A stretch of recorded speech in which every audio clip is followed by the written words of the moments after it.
free to reach out to me or Maria. We're more than welcome to, have newer, bring new people into the board. So. It's you. I want to recognize, let's recognize Servando Miranda. If you can stand up, I don't know where you are right now. He's our latest licensed architect this year, so welcome. So Servando Miranda, AIA, welcome, and keep up the good Get work, on the man. board. Get on the board. That's correct. All right, guys, we want to acknowledge also this year's design cover on your program. It comes from South Texas College, the lab coordinator, Mr. Manuel Toledo. Thank you. I know South Texas College always helps us out, not only with volunteering, but as you can see, some great design work.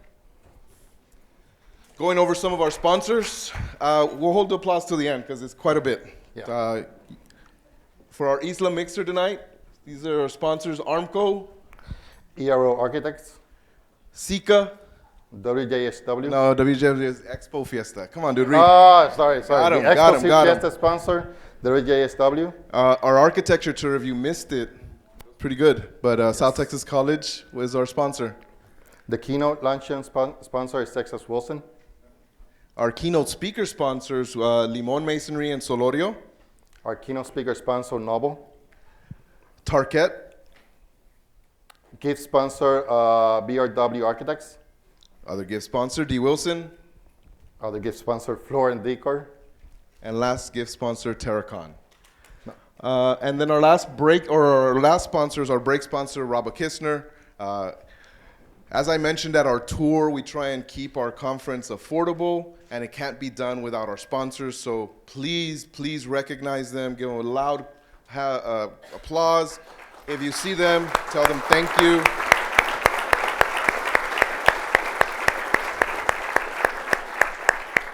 All right, and honoring our BCC committee. So if you're in our BCC committee and you're here, please stand up. Come on, guys, don't be shy. Come on. I see you out there. All this couldn't be done without them. They're a big part of every single aspect, down to the food that you're eating is chosen by these people. So we really appreciate everything they do for us. And of course, Maria is our main leader. Woo! We love Maria.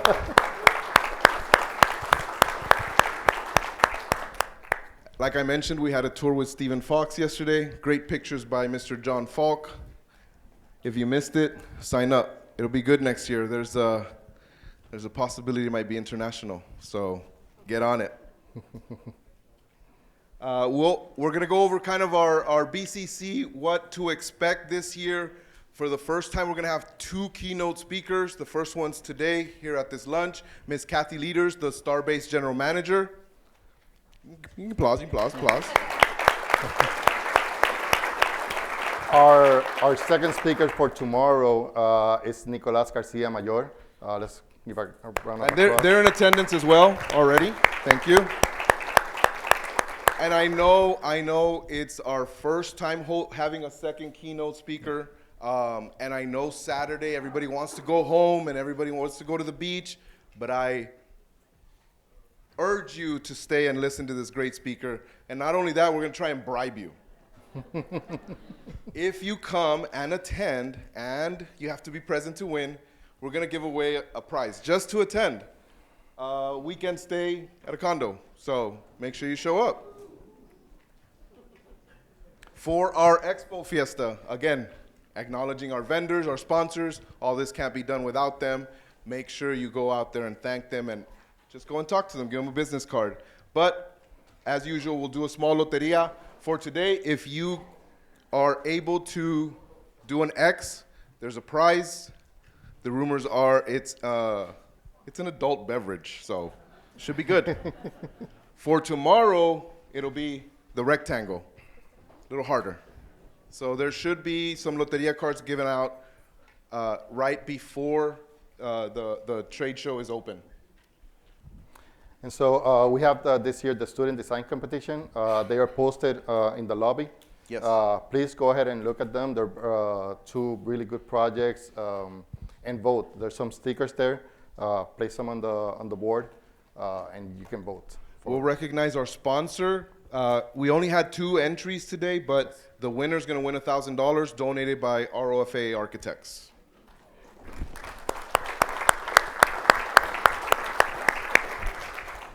We're keeping the mariachis and margaritas. Everybody loved it last year, so we're going to try and do it again. Here's some good mariachi, have some adult beverages, and then that'll lead us into the Expo Fiesta. On the Expo Fiesta, last year we had dogs. It didn't work that much. This year we have a new sponsor or a new We have a new pet. invite, a new guest. So make sure you look for them. Yes. The Isla Mixer is at the same place, the same time, 8 to 10. We're going to feed you. We're going to give you drinks. Just make sure you wear your wristband, because if not, Maria's not going to let you in. If you don't know where Longboards is, just Google it. I promise it'll show up. Let's recognize our student scholarship donations, Half and Hefner Design Team. Yeah. And let's give a round of applause.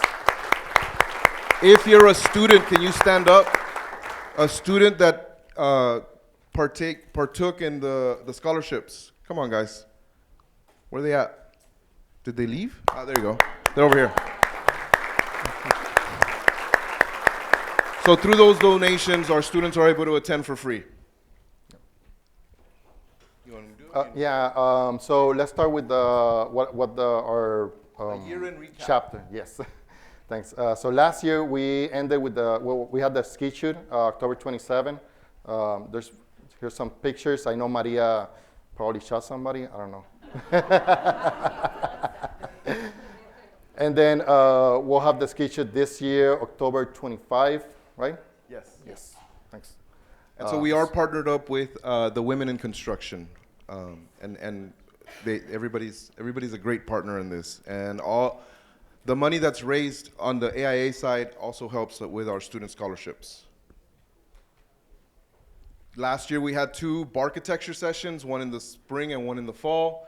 The first one in the fall was to design some feeders and watering stations. And then the one in the spring were designer homes for dogs. All these were donated. The first set were donated to an organization in Brownsville where they're supposed to spread them out through the community to help stray dogs eat or drink water.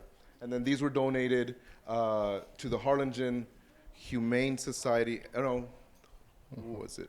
Is it the Humane Society, Maria? Okay, it is the Humane Society. At their banquet, and they auctioned them off, and they kept the proceeds. We have the construction competition exhibition.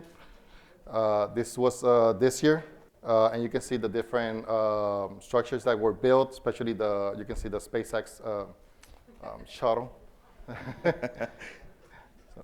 We had design awards in December. Congratulations to Megamorphosis, ROFA Architects, and Boltinghouse Simpson Gates for winning honor awards, merit awards, Spark Awards, and the 25-year award. So the years 2024 started with our traditional tamales and cervezas. ROFA hosts us on their office. You can see the pictures. We had a blast. We had a lot of people. I think it was the biggest tamales and cervezas ever. So it was great. We went in January to our TXA meeting, and we met with AIA President Kimberly Dowdell and talked about issues, and she was great. I told her she needs to come and visit us. Yes. We coordinate, or do you say? You want me to do it? Yeah, go All ahead. right. So MEG did a AEC day for architects, engineering, and contractors. We had mentors sit in tables, and students from TSC, STC, A&M, UTRGV, TSTC all came and either asked questions, heard us talk, we gave them advice, and then on top of that, there was a student public speaking competition. And of course, our architecture student won, beating out the engineers and the contractors. And for 2025, we have the new state of officers for TXA. We want to recognize Mike Alex will be joining as secretary. If you want to stand up, Mike. And we also have Jason, our president. Is Jason here? Jason Jason here? Peugeot? Did he survive last night? Look over there. Stand up, Jason. Jason's our president-elect. Make sure you say hi to him. Yes. You can't miss him. He's like 6'6". This year we'll have Zebbies instead of the design awards. So start thinking of who we could honor with a Zebby. Scholarships. So this year we didn't get as many scholarship applications as we usually do. So we gave out a little bit more money individually. Our total amount was about $8,500. Is that correct, Eric? Yes. Yeah. So as you can see, we gave 3 to associates, 2 to bachelors, and 1 master's student. They did a thank you video as usual. Hopefully it works. Let's see. Raise the volume a little.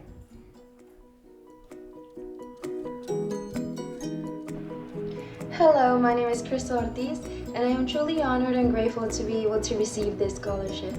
I want to thank AIA LRGV for believing in me and giving me this great opportunity. This scholarship will ease my financial burden, and it also motivates me to continue in this career. I will make sure I make the most of it and honor your support. Thank you. I'm Damien Garson, and I want to extend a heartfelt thank you to the AIA-RGV Scholarship Committee and its members. This scholarship is incredibly important to me and will significantly impact my academic journey. It will not only alleviate financial stress, but also allow me to focus more on my studies and participate in enriching activities.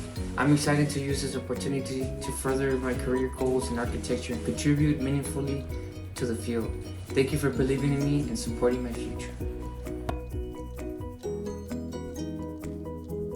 Hi, my name is Kayla Gonzalez. I'm a 4th-year architecture student at A&M, and I wanted to express my appreciation to the AIA for rewarding me with the scholarship, as it does alleviate a lot of the financial burden that comes with college, especially as someone who does want to go to grad school.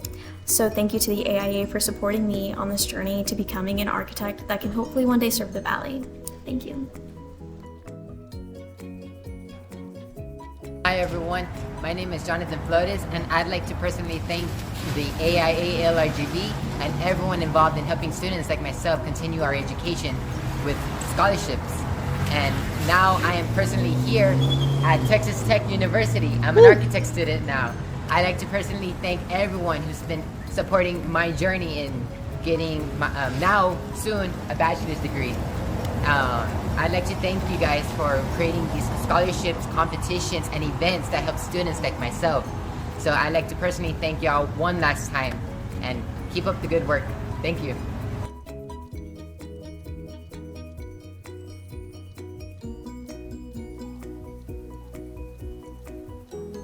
Howdy, my name is Victoria Rodriguez, and I just wanted to start off by saying that I am incredibly honored to be a recipient of this year's AIA LRGB Scholarship.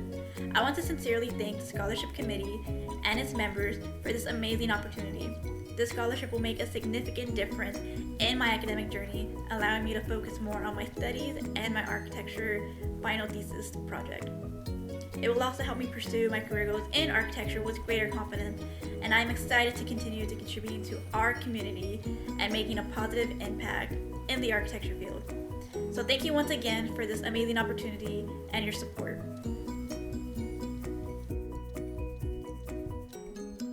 So all this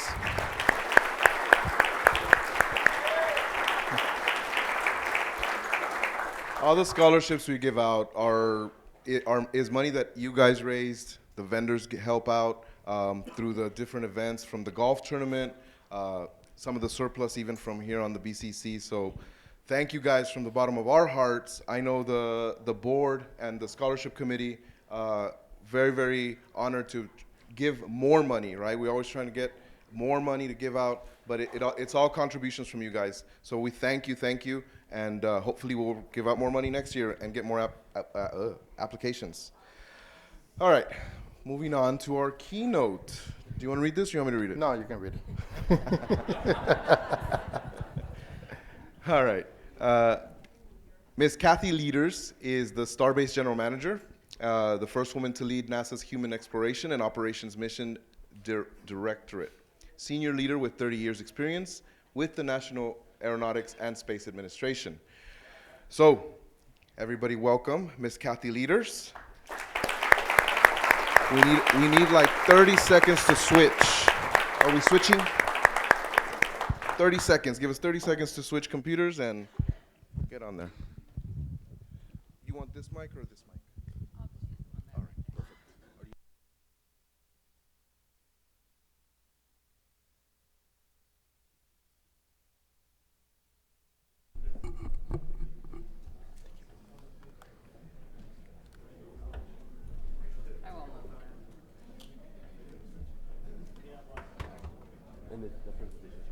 Okay, it's ready to go.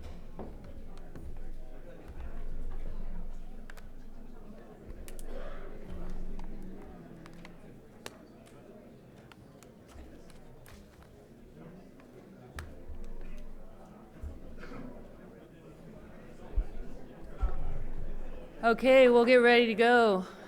First of all, let me say thank you so much for AIA Lower Rio Grande Valley for having me here and being able to tell you a little bit of our exciting journey that's happening right here in the Rio Grande Valley as we are trying to bring human space flight from the lower Rio Grande Valley to Mars.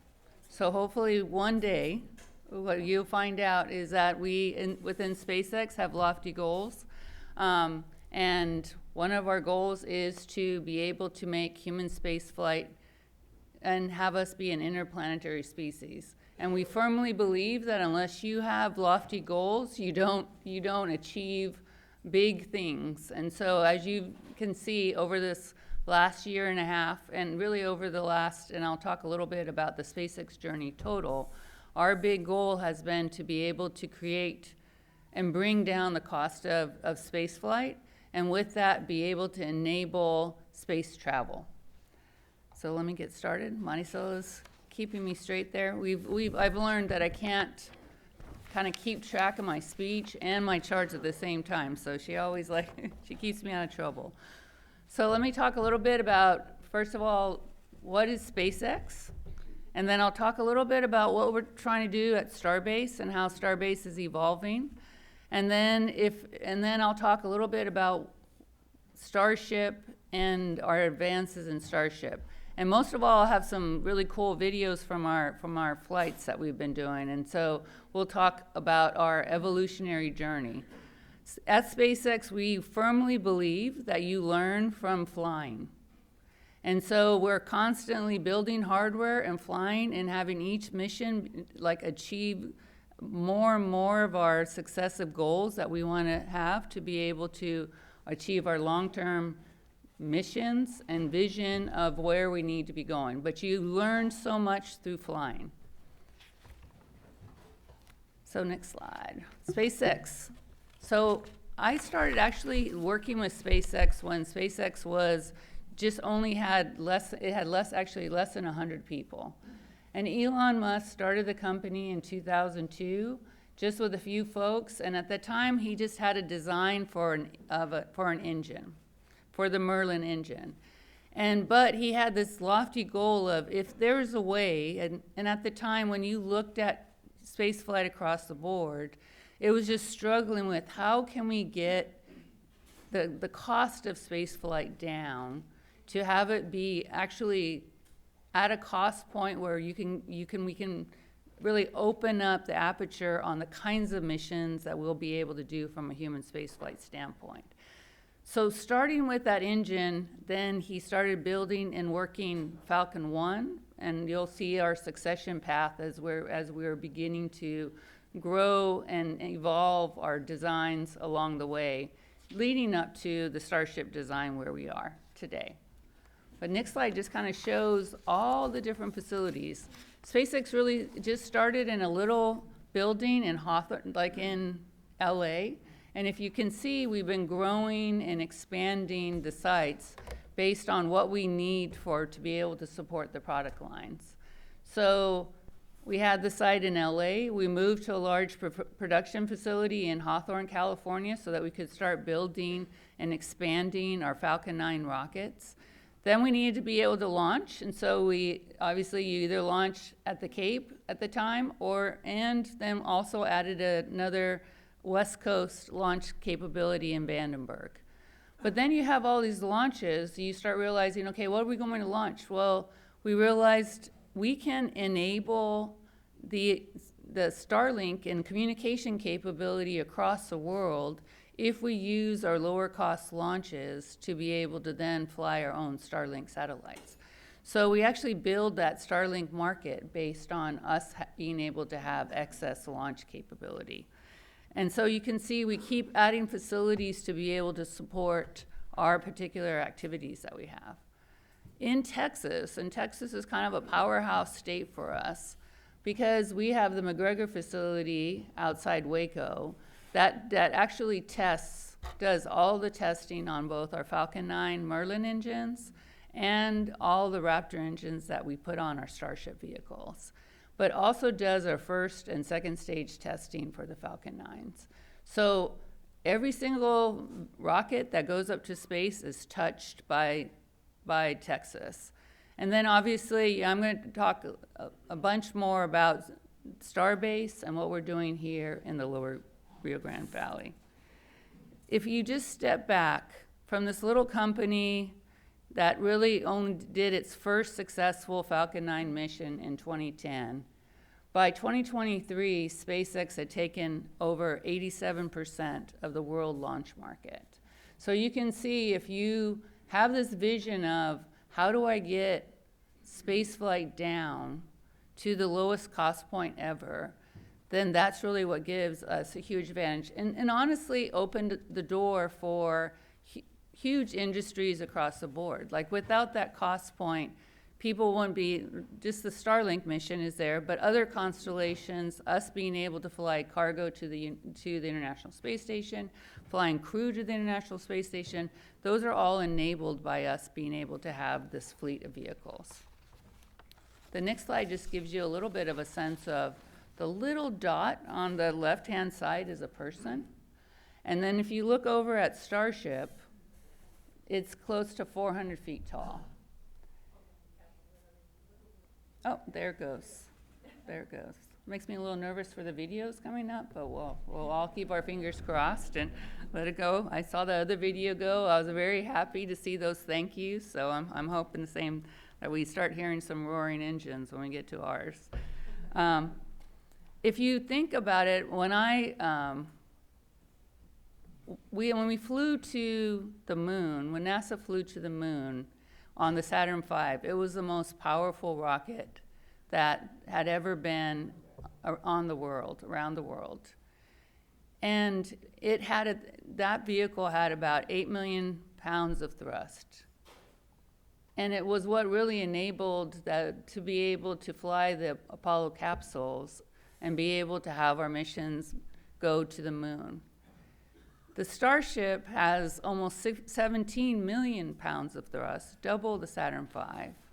And when you look at that payload capability, that's really what's going to enable the missions going forward for space exploration, for NASA, the international partners, and is really going to be the cargo workhorse for our exploration missions, but also is going to be flying the human lander on our Artemis 3 mission.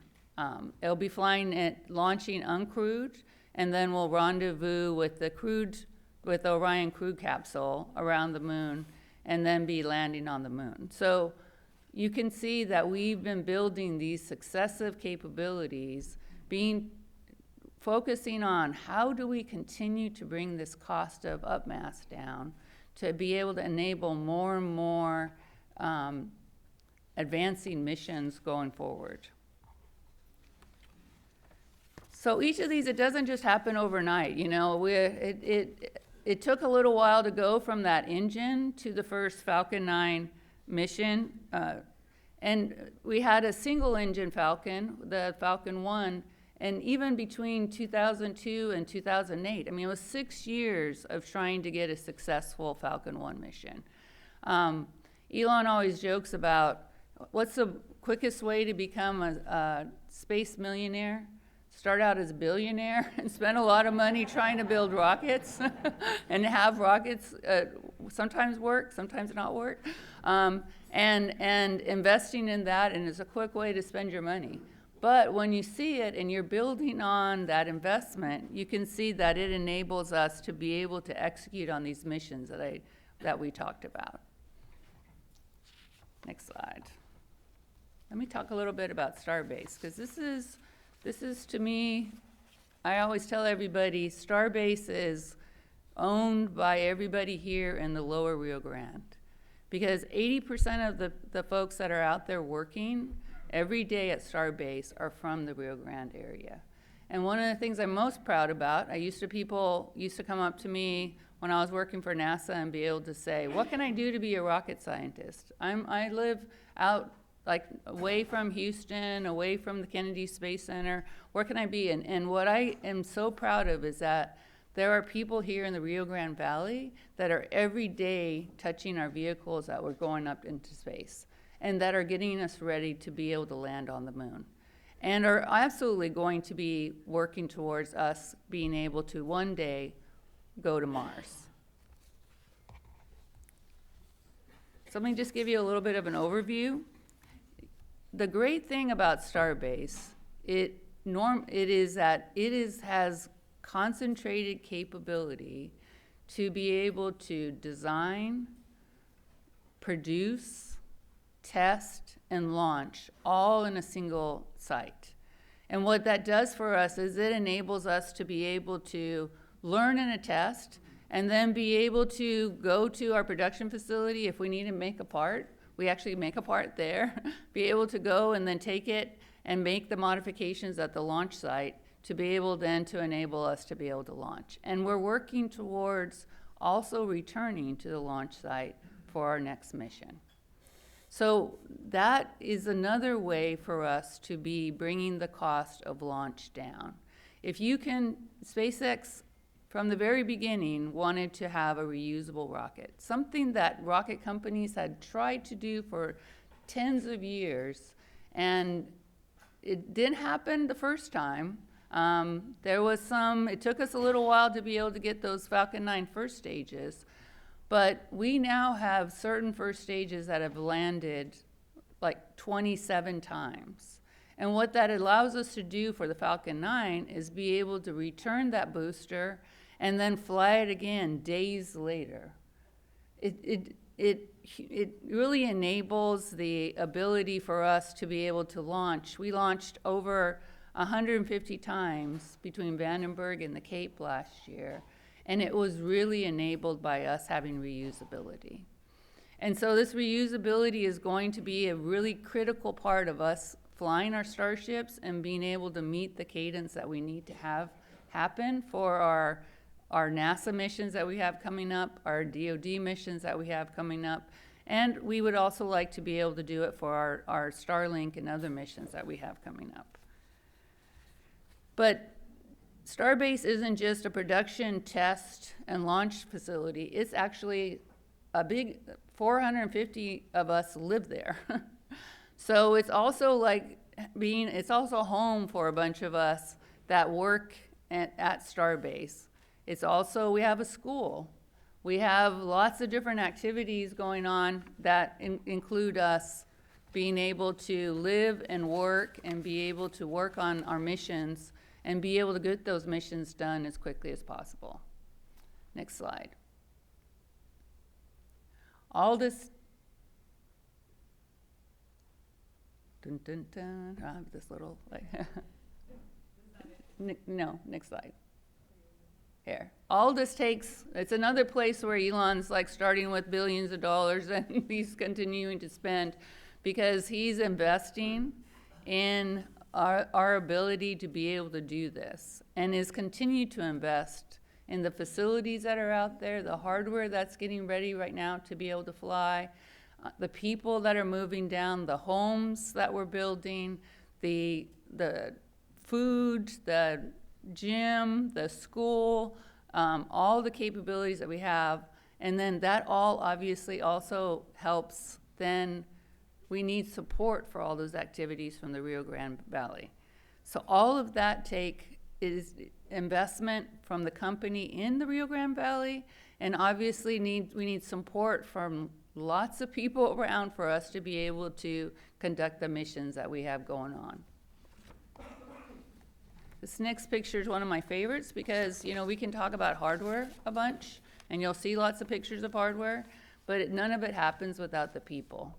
I already talked about how many of the people are homegrown here in the Rio Grande Valley, but it's all those people being dedicated to coming in, working during, hot conditions, dusty conditions, and being able to get things done that enables us right now to be finishing up and building, and we have a close to 1 million square foot factory that's getting finished up in the next few months. We have a new office building that's coming online in the next few months. We have new homes that have been built and even more homes that we'll be investing in. And we're continuing to grow our population of engineers and technicians and production integration folks to be able to increase our cadence and be able to invest even more in the Rio Grande Valley and us being able to launch from this area. So next slide. One of the things that I in particular have enjoyed is being on South Padre Island and being able to be here with the folks that are enjoying the launches.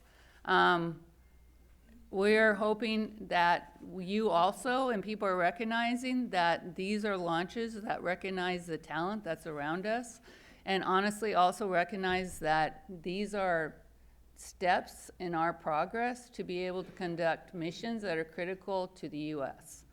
And so the fact that we get to do that, we're having our own, Apollo moon launch here.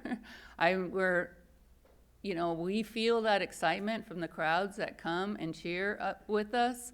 And we really want everybody to recognize that this is also your achievement, your activity as we're working through and being able to achieve these different steps along the way.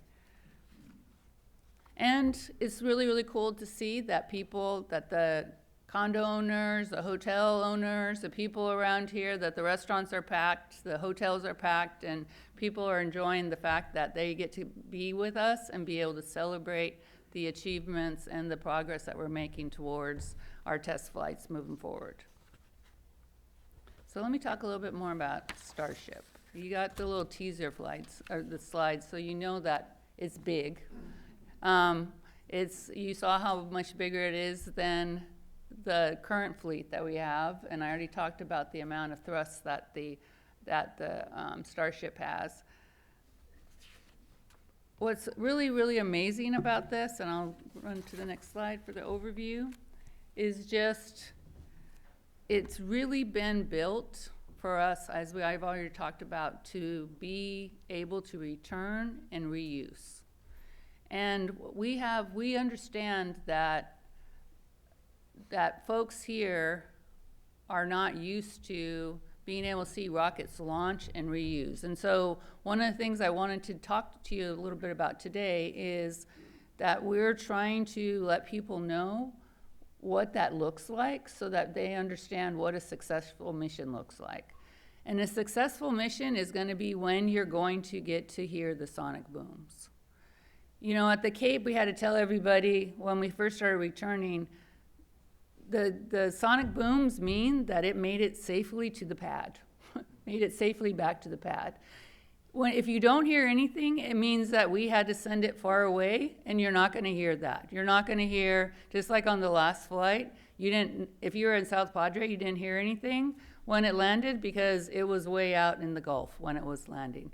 We have to be able to show the FAA that we can fail safely. If you notice, we don't work with the FAA on being successful. We work with the FAA on failing safely. And so what I want all of us to hear, if you hear sonic booms on the day of our return, that means that that vehicle has come back and it's sitting on the pad, and there are going to be some really super happy SpaceX people. I'm just going to tell you, they're going to be so happy. And if you're out in the crowd in the South Padre, you're going to see SpaceX people just losing it, because they're going to be so proud of the fact that they were able to achieve something that nobody else has ever done with a rocket this big. We were able on the last flight to demonstrate to the FAA that we could land to where we said it was going to land for both the Starship and the booster. And so that is what then enables us to even be able to talk about doing this with this current mission. You have to be able to demonstrate that capability. Yeah, go ahead. This is the fun part anyway.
So I wanted to talk a little bit.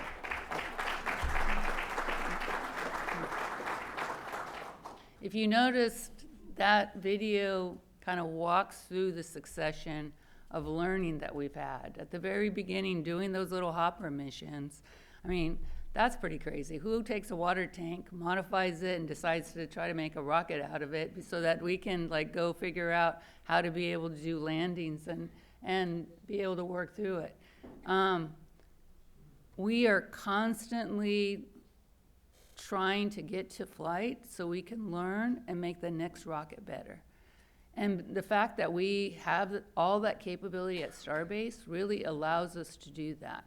You know, when I worked for NASA, it would take years sometimes to be able to make hardware changes.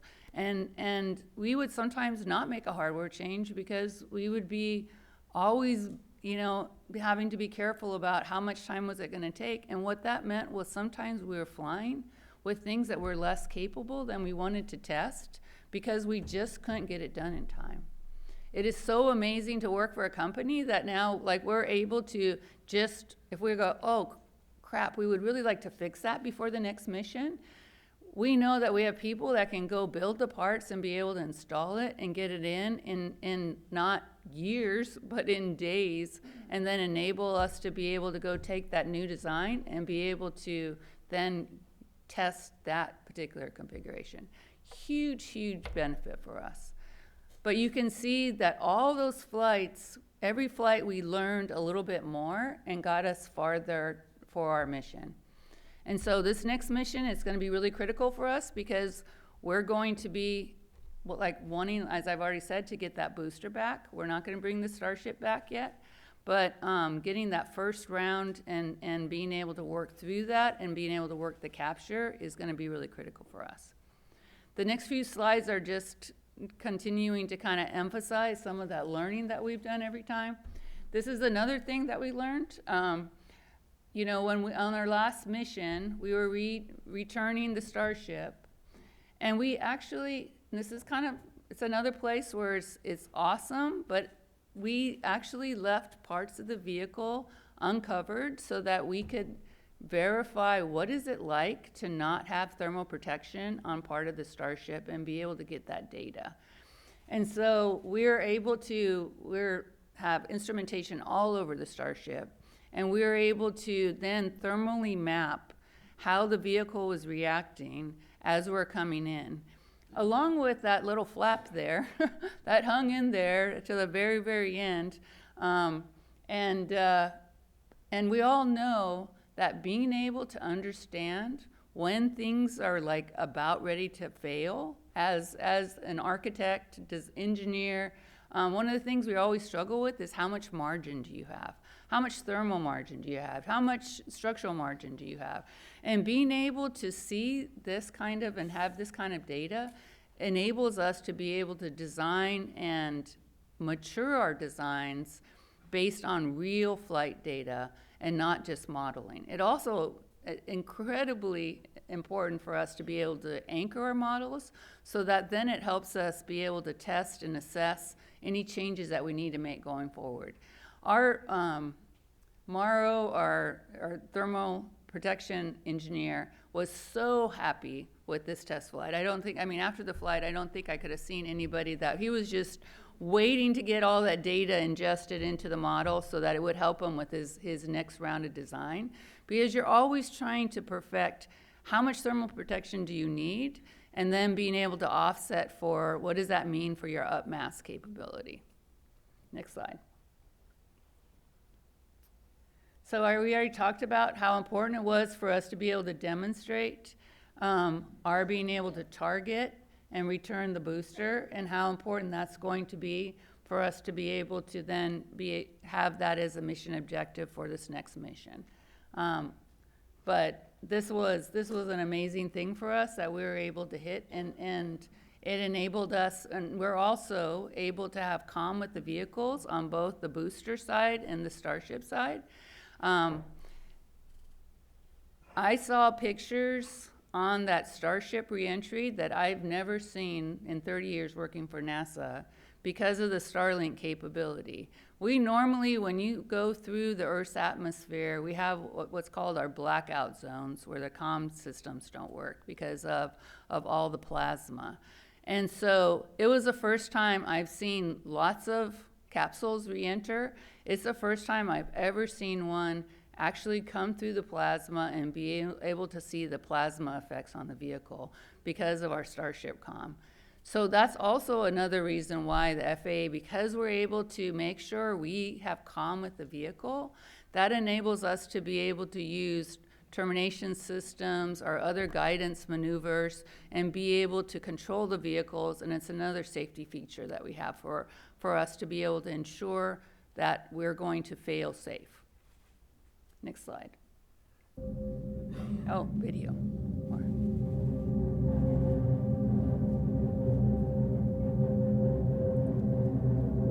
So this is giving you a little bit of a taste of what's to come, what we want to do on this next mission.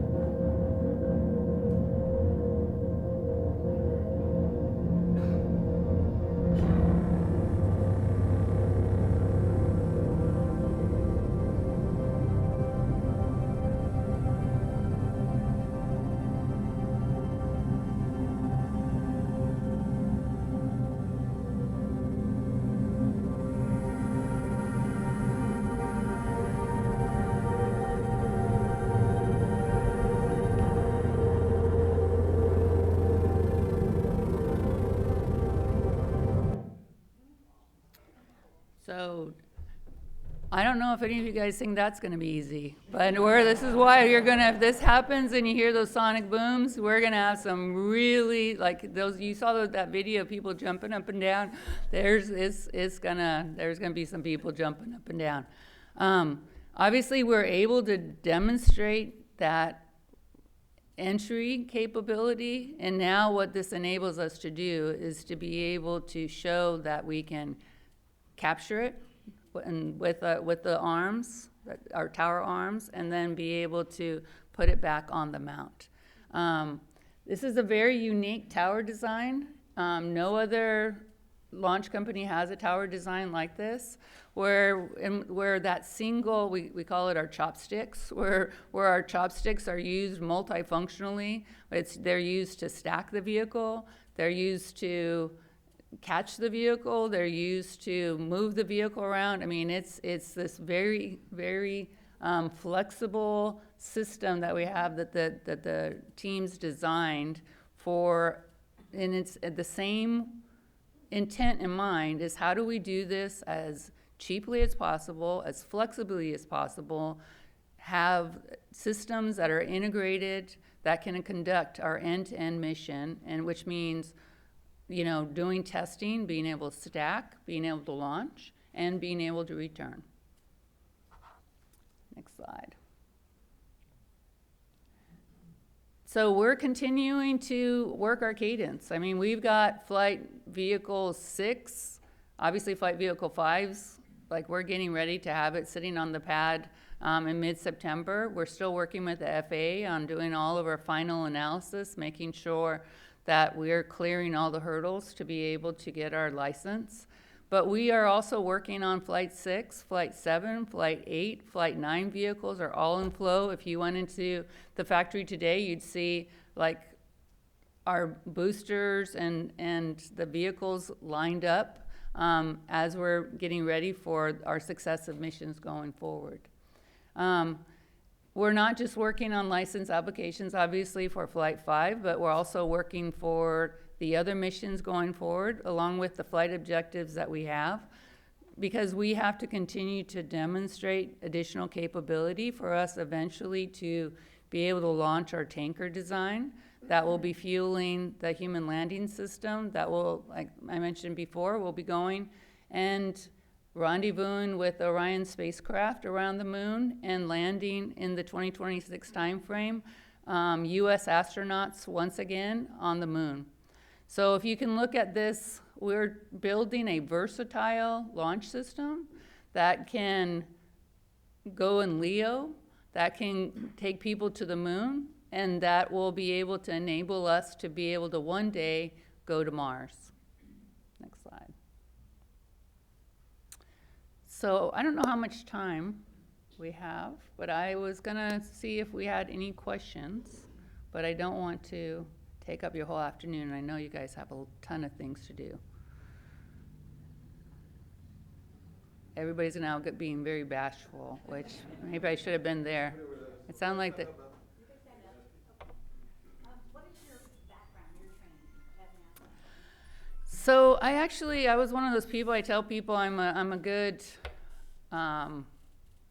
person to go talk to at engineering schools, because I was not a NASA nerd. I did not grow up like that. I got a BBA in finance from the University of New Mexico, and I was going to go off and go work in finance. And then my senior year in school, my roommate was a mechanical engineer. And the reason I had done finance was because I really liked the modeling of, like, at the time, and this shows how old I am, at the time the market hadn't even broken 10,000. So if you can think about that now, it's pretty interesting. But like, we were really starting at that stage to start building the tools and the new instruments to create capital and finance for the whole world. And so it was very interesting to me, like being able to figure out how to get capital to people. But then my roommate was working these really cool problems, right? And so I left school and got married and started a family, and I decided, you know what, you only live once. I'm gonna go back and get my engineering degree.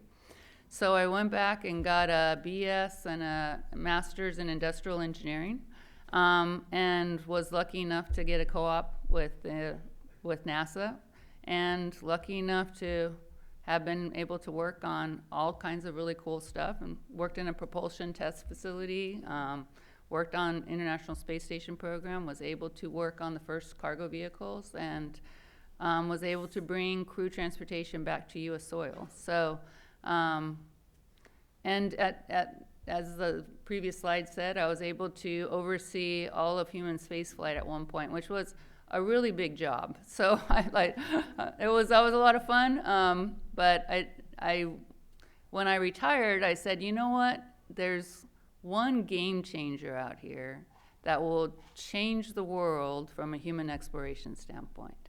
And that is this vehicle. And I said, you know what, I would really like to spend some time, after being in DC for a few years, I'd like to spend some time really being in the midst of this design and development project, because this is one of the most amazing vehicles ever. The chopsticks that you were talking about? Yeah. It looks like it caught it where it was still dangling, and then I guess the chopstick. Yeah, it actually kind of snatches it in the air. So as it's coming in, it closes. So it's a very, we've been doing a lot of testing on the timing of those with the modeling that we had from the last mission. That last mission and the learning from that last mission and being able to understand like the whole GNC sequencing, and then making sure that the chopsticks automation is synced up with that has obviously been a big deal for the team. And then we have, it's like a stand. There's a stand that actually the vehicle is sitting on when it launches, which is also very unique. We don't have a flame trench on our pad, our first pad. Our second pad, we will have a flame trench, but our first one we didn't, and we actually have learned a ton. It's a very unique configuration too, where we have a water deluge system. You have to be able to cool that bottom part and be able to interact and be able to counteract the heat from the engines and be able to time that. And so that's been very successful over the last 3 flights too. What would be the cadence that you're talking about ideally once you figure it out? You can't ask Elon that, you know. He'd say, you know, I think the Falcon 9 guys started out and he was like 20 flights a year, and then it was 100 flights a year, and then, you know, it's 200 flights a year that they're working on. For you to be able to colonize Mars, you have to have like hundreds of flights. And is that per year? We'll see. But, you know, Elon dreams big. And so we have to, if we're really going to be an interplanetary species, and if you're starting to look at, you know, what the world could look like, then it's about how do we get to a place where we can most cost effectively be able to produce and launch and return. But we have to figure that out. You know, we're going to be learning a ton. If you haven't noticed, I mean, we've learned a ton in a year. And we're going to keep learning while we're getting ready to go conduct the missions that I mentioned. Sure. All these innovations that you have talked to us, does that puts you ahead of the competition? I mean, obviously, are they doing the same thing, or are they not doing it? They're trying. They're trying. I do think, you know, it's having us being so integrated gives us a huge advantage, right? I mean, if you can, like we talked about, it's obviously we have tons of suppliers, but being able to have the critical aspects and being able to modify your vehicle and work on it and be able to do that all in a single space just gives us a huge time advantage. I do think what's really cool is that the launch market, and if you look at how many new launch vehicles are out there, and it'll shake out, there's actually tons of them, right?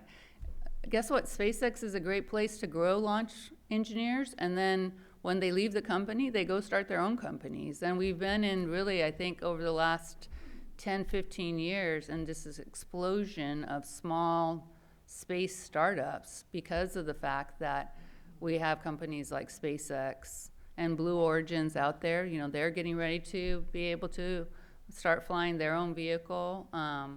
ULA's got a new version of their vehicle going on, and you got Rocket Lab, you've got, you know, I mean, there's tons of vehicles out there, and it's actually, yeah, and there's tons of them. And so, you know, I think SpaceX loves competition because it's what forces us to even go faster. I have a question about the big story in the news, right? 2 astronauts stuck up at the space station, and you know, the Golden Star Rocket not being able to return, you know, with them. Can you share any of the discussions, like the sense of pride for SpaceX kind of being an option there to help rescue them? I think we're happy to do it, but we actually really are cheering everybody on to be successful. And I think people viewing that the Starliner is a failure is not accurate. I think they're learning. And they also had a test flight. And so to me, they're going to learn when they return. And hopefully, I'm not sure if they're returning today. I think they were supposed to be returning today.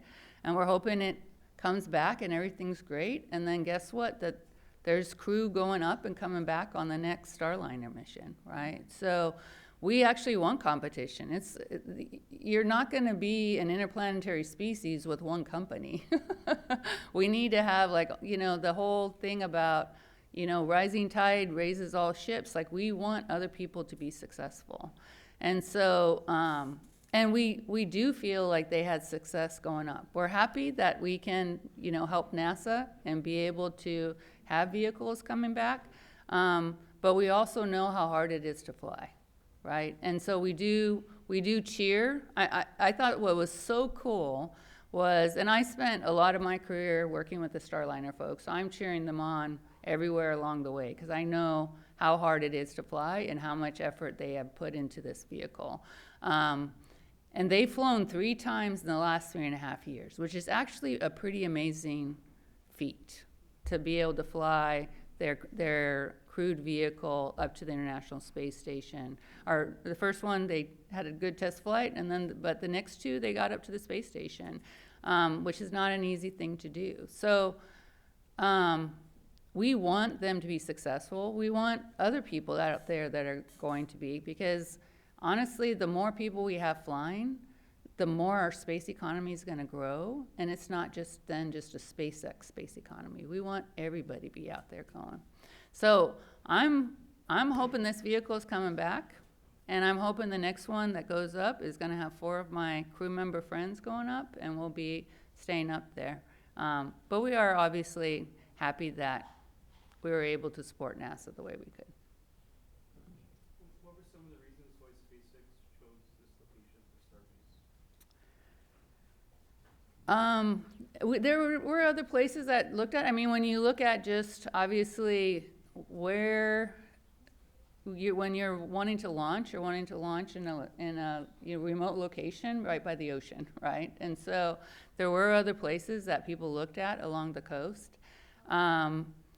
But just the way the trajectory is and the way you can be able to, you want to have a safe trajectory like over water, that enables us, and then to be able to not have large populations around for your flight. So there was some places in Georgia, there were some other places, but honestly, Elon came here and he said, this is it. This is it. It's not the easiest place to build. You go down that Highway 4, it's kind of bumpy some days, and there's a lot of people going down, and I'm still working with my tech stop buddies to hopefully get that road fixed. But it is a nice launch location, and it's an awesome place.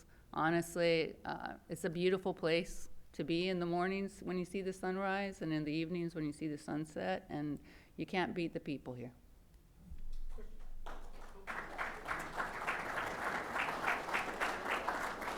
I mean, why did you all come here?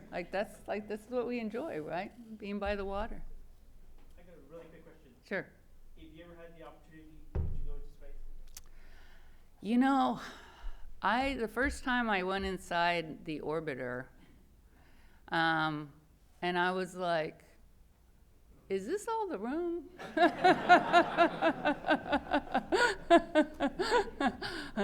And I know how I am with my husband after a weekend at home sometimes, and this is not, let alone your 3 best friends. There's reasons why people go through psychological screening before you become a crew member. So probably not, but I have been so amazed that I've been able to work with crew members and hear them and be able to see their experiences, and every day be able to share their experiences with them. So I kind of feel like they're letting me fly with them. But I don't know if I would be. I'd start getting grouchy after a few days, like, you know, so I don't think I'd be a good crew member. How close are you? Yep, sorry. How close are you to flight number 5 for Starline? Well, for Starship, we're like, the vehicle is actually like days away. I mean, we've tested it. The team's going through final preparations for it. Really right now it's about making sure all the modeling, all the safety assessments are done, and making sure that all our, you know, regulatory folks have gone and checked our math, which is an important job for them to do. When they're giving us our license, they're saying, yes, you've done everything you were supposed to make sure that you're gonna fail safely if that day happens. Obviously, we're not aiming for that, but so we need to give them the time to be able to get the job done, and we're hoping that that's weeks away. You mentioned about colonizing Mars, right? Is there a timeline right now? And if so, do you guys have a design team in SpaceX? Because you're gonna instruct us over there. So. We do have a design team. I mean, if you talk to Elon, he'd be like, "You're late now," right? So there's like constant pressure on us, like getting to Mars. I mean, if you notice it, the launch pad had gateway to Mars. Like, this is like, if we haven't figured this out, like, and he's constantly reminding us.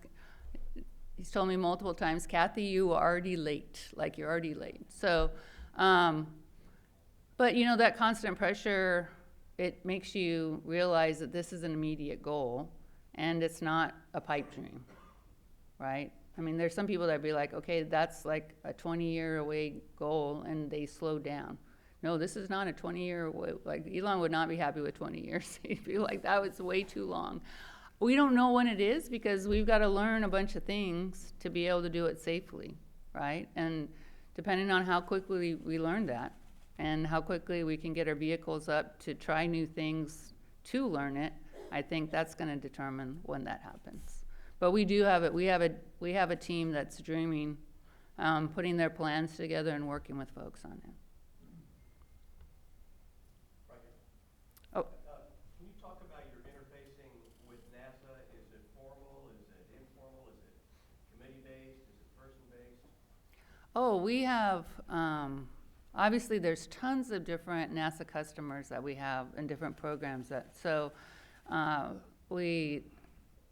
SpaceX works with NASA on the Commercial Crew Program. They work with NASA on the Commercial Cargo Program. They work with NASA on, now we got awarded the contract for the deorbit vehicle for the International Space Station.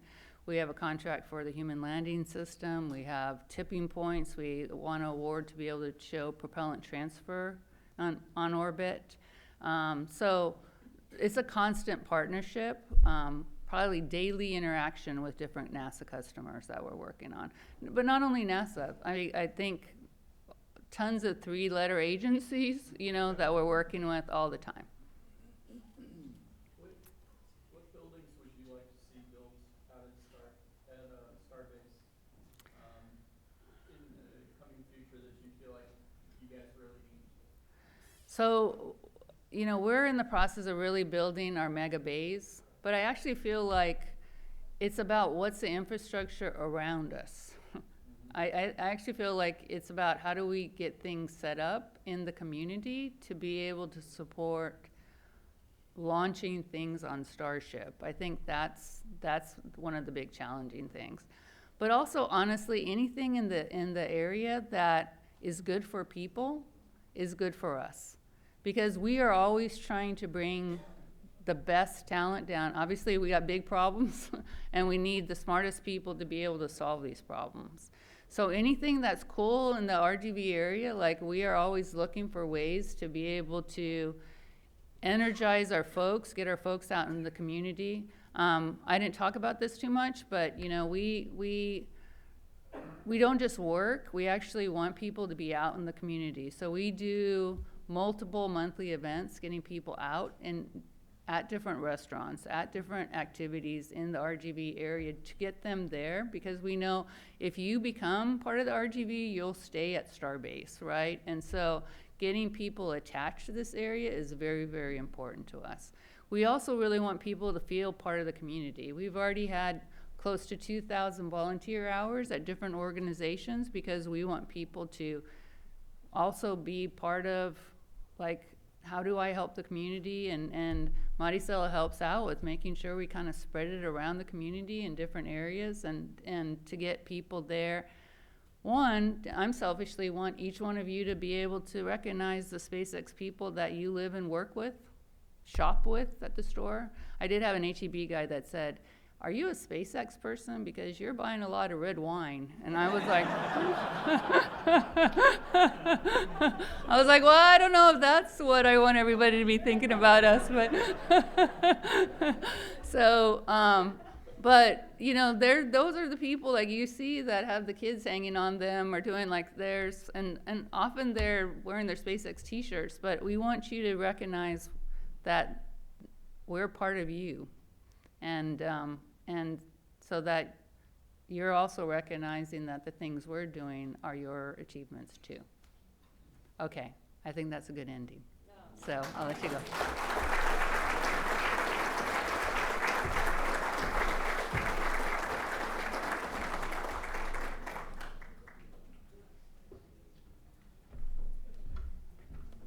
Thank you, Kathy. Oh, yeah, it fell.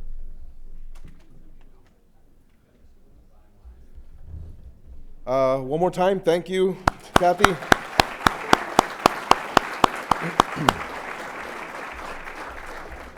We're a little bit ahead of schedule, so you can chill.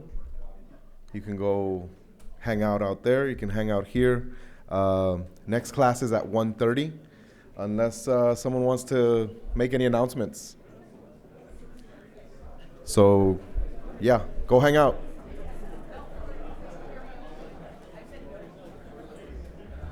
Somebody said karaoke.